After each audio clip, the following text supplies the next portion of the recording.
So I just posted a video and it talked about like really addressing our partner's needs. And this thought came to mind that sometimes people don't show up in the way that their partner needs because they assume if I show up that way, then they'll always need me to show up that way. But that's not true. So there's a book called Attached. It talks about our attachment style as it relates to our romantic partners and the way we partner off in life. Now, if you think about that, the way we partner off is going to be around our opposites. And that means that the person in front of you is going to need an opposite of what you need. So if we go into this partnership sort of acknowledging that this person before me is going to have opposite needs, then there can't be any judgment around that need. And so the science is really opposite of what we think.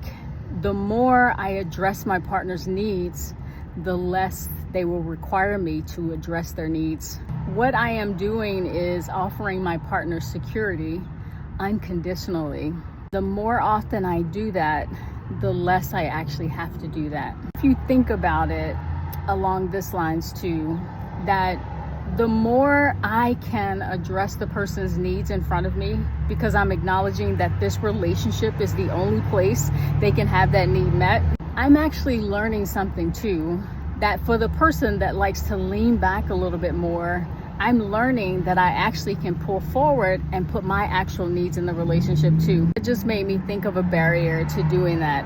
So a lot of times I will have a problem with addressing my husband's security because I'm actually not putting my needs in the relationship. But I said this before and I'll say it again, that anywhere I see someone doing something, and that means if I see someone pulling forward and being really wanting to be really intimately connected to me, guess what? I have permission to do the same.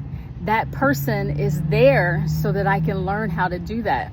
So avoidant may be a little regressive in my emotional well-being, and I also sort of lean back. I don't need as much intimacy and connection. Well, then your strength is going to be your ability to self-soothe. But then the avoidant person finds themselves in a relationship with a person that loves intimacy and connection. Then you're there to learn how to be intimately connected and still feel safe.